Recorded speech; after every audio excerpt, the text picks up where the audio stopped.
تو یہ تو کہتے ہیں جی بزرگ اس طرح دیکھ رہے ہیں دنیا کو. سائنس بھی مانتی ہے. یعنی آئنسٹائن 70 برس پہلے دنیا کا سب سے بڑا سائنسدان یہودی تھا. اس نے اس وقت کہا تھا 70 برس پہلے کہ میں نے ریڈیائی دوربین، ریڈیو بائنوکولر سے ایک ریڈیائی دوربین سے 2 کروڑ نوری سال کے فاصلے پر ایک کہکشاں دیکھ لی ہے. 2 کروڑ نوری سال. ایک سیکنڈ نوری پتہ کتنا ہوتا ہے؟ 1,86,284 میل. یہ ایک سیکنڈ ہے. خربوں سال کے فاصلے پر میں نے ایک کہکشاں دیکھ لی ہے. یہ 70 سال پہلے سب سے بڑا سائنسدان. مگر اسی کا بیان ہے کہ جہاں تک کائنات کی سرحدوں کا تعلق ہے مجھے 10 لاکھ سال عمر مل جائے میں معلوم نہیں کر سکتا.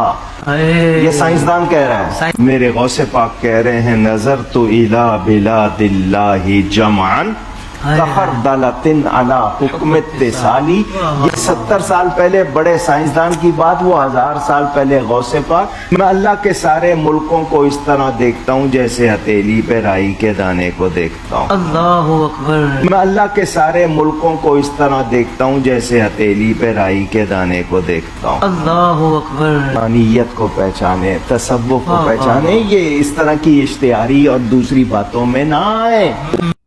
بس دیکھتے ہی رہ گئے. ٹھیک ہے. اسی ویسے اینج ہی دیکھنے ہیں. ساڈے بھی جڑا لیپ ٹاپ اور ٹیب وچ نا دنیا اینج سامنے آندی ہے. تواڈے بزرگ صرف دنیا دیکھتے سن، اسی پوری کائنات دیکھنے ہیں. اینج کر کے چھوٹی وڈی بھی کر لینے ہیں.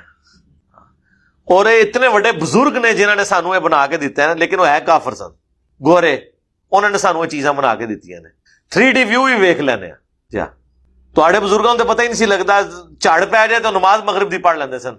ہمارا تو بچہ بھی نہیں پڑھتا، وہ دیکھتا ہے ٹائم ٹیبل. دیکھ لیں صحیح بخاری میں موجود ہے، صحیح بخاری کے اندر، کہ نبی علیہ السلام کے مبارک زمانے میں ایک دفعہ بادل آ گئے تو صحابہ کرام کہتے ہیں ہم نے روزہ افطار کر لیا، بعد میں سورج نکل آیا. تو پھر وہ تابعی کہتا ہے پھر روزے کی قضا کی. انہوں نے کہا اس کے سوا تو چارہ ہی کوئی نہیں تھا. آج بادل نکل آئے، بادل آ جائیں کالے تو جو مرضی ہو جائے، ہم تو گھڑی اور ٹائم ٹیبل کے بغیر روزے ہی نہیں کھولیں گے. تو ان کو کیوں نہیں پتا چلا کہ سورج غروب ہوا ہے یا نہیں ہوا؟ ہمیں تو پتا چل جاتا ہے. تو یہ مان لیں کہ آج کے بزرگ جو ہیں وہ مرتبے میں آگے بڑھ چکے ہوئے ہیں. جن کو آپ نے چیزیں مرتبے کلیم کیے ہوئے تھے، یہ مرتبے نہیں، یہ ٹیکنالوجی ہے، اس کی برکت ہے. اللہ کا شکر ہے. وہ بیچارے اتنی مشکل سے اٹھتے تھے، ہم لوگ الارم لگا کے اٹھتے ہیں. 2 بجے بھی سو جائیں الارم لگا کے، ہمیں یقین ہوتا ہے کہ 4 بجے یا 5 بجے ہم اٹھ ہی جائیں گے الارم کی آواز سے. اور ادھر صحیح مسلم میں دیکھ لیں حضرت بلال کی ڈیوٹی لگی، وہ بھی سو گئے، نبی علیہ السلام بھی، صحابہ بھی سو گئے، نمازی وقت ہی گزر گیا. سورج نکلنے کے بعد پھر نماز ادا کی. اور یہ آپ کو کہیں گے جی 40 سال تک عشاء کے وضو سے فجر کی نماز پڑھی. سیدنا غوث اعظم فرماتے ہیں میں نے 40 سال عشاء کے وضو سے فجر پڑھی. کتنا عرصہ؟ مادرزاد. اور ہم فرض نہیں پڑھتے، سنتیں بہت سے لوگ نہیں پڑھتے، واجب کتنے نہیں پڑھتے. وہ روزانہ کتنی عبادت کر رہے ہیں. عشاء کے لیے وضو کیا، ساری رات عبادت میں گزاری، صبح فجر ہو گئی. 40 سال. فرماتے ہیں 15 سال میں نے اس طرح گزارے. عشاء کی نماز کے بعد اپنے حجرے میں جاتا، کھونٹی ایک گاڑی ہوئی تھی دیوار میں، کچھ بھی سمجھ لیں، ہک لگایا ہوا، اس کو پکڑ لیتا اور ایک ٹانگ اٹھا لیتا، بسم اللہ الرحمن الرحیم سورہ فاتحہ سے قرآن پڑھنا شروع کرتا، اور اٹھائی ہوئی ٹانگ زمین پر اس وقت رکھتا تھا جب پورا قرآن ختم کر لیتا تھا. خام خواہ کی باتیں، یہ سب کی سب چیزیں غلو ہیں. اسی کو افراط و تفرید کہا گیا. قرآن میں ہے لا تغلو فی دینکم، اپنے دین میں غلو نہیں کرنا. پیغمبروں کے بارے میں اگلی امتوں نے بھی غلو کیا، اس امت نے بھی کیا. بخاری اور مسلم دونوں میں حدیث ہے کہ تم بھی اگلے لوگوں کے راستے پہ چل پڑو گے، قدم با قدم، بالشت بر بالشت، حتیٰ کہ ان میں سے کوئی شخص گوہ کے سوراخ میں داخل ہوا تو تم بھی اس کی پیروی کرو گے. صحابہ کرام نے پوچھا کہ یہ اگلے لوگوں سے مراد کیا یہود و نصارہ ہیں؟ آپ نے فرمایا اگر وہ مراد نہیں تو پھر کون سے لوگ مراد ہیں؟ یعنی یہود و نصارہ کی ہر خرابی اس امت کے اندر کسی نہ کسی شکل میں آئے گی. آپ کسی خرابی کا ذکر کریں، میں آپ کو بتاؤں گا کہ کس فارم میں اس امت کے اندر موجود ہے، سوائے ایک چیز کے کہ انہوں نے رسول اللہ کو اللہ کا بیٹا قرار نہیں دیا، اللہ قرار نہیں دیا. ویسے کوشش کی ہے نور من نور اللہ کہہ کر اس کا غلط مفہوم بیان کرنے کی، لیکن اوریاں اس طریقے سے کوئی شرک نہیں کیا. اور یہ بھی اس امت کی اللہ تعالیٰ نے چونکہ ختم نبوت ہے، اب کوئی پیغمبر نہیں آنا، یہ اللہ تعالیٰ نے کم از کم شرک جلی سے اس امت کو محفوظ رکھا. لیکن باقی آپ جس لیول پہ بھی دیکھیں، جو کچھ انہوں نے اپنے پیغمبروں کے بارے میں کلیم کیا نا، ادھر پیغمبر کے بارے میں تو چھوڑ دیں، انہوں نے تو اپنے بابوں کے بارے میں وہ چیزیں کلیم کی ہیں. آپ یہ جتنے بھی واقعات دیکھیں تو کیا کہتے ہیں کہ جی اللہ تعالیٰ نے فرمایا چھڑ دو، عبد القادر بچ پہ گیا. عبد القادر نے کیا کہ یا اللہ میرا بندہ ہے. تو یہ عبد القادر اور اللہ کی جو گفتگو ہے، اس کا کیا مطلب ہے؟ یہی بات اگر غلام احمد قادیانی کی طرف منسوخ کی جائے تو یہ کہتے ہیں کہ جی وہ دجال ہے. اللہ اور بندے کی گفتگو جب ہو رہی ہے اور وہ بندہ پیغمبر بھی نہیں ہے تو کیا آپ کہنا چاہ رہے ہیں؟ پیغمبر کے دور کا آدمی بھی نہیں ہے، کیا آپ کہیں گے بیچ میں پیغمبر انوالو ہے؟ تو پھر آپ امت کو کیا کہنا چاہ رہے ہیں؟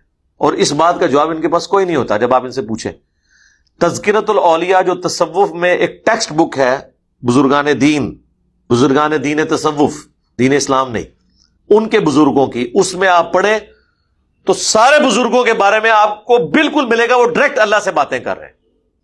رابعہ بصریہ کا آپ کھولیں گے چیپٹر، رابعہ اللہ سے کچھ کہتی ہیں، اللہ پھر رابعہ سے کچھ کہتا ہے. ان سے پوچھیں یہ کس موڈ میں گفتگو ہو رہی ہے؟ خواب بھی نہیں، بیداری میں بیٹھے میں. وہ کہتے ہیں درمیانی کو حالت ہوتی ہے، کشف ہوتا ہے، یہ ہوتا ہے، وہ ہوتا ہے. یار یہ صحابہ کرام کو تو مطلب کچھ پتہ نہیں چلا. یہ ساری کہانیاں آپ نے بعد کے بزرگوں کے بارے میں کلیم کی ہے. وہ تو بےچارے جنگوں کی مصیبت ہی اٹھاتے رہے، نہ ان سے نگاہ ماری گئی.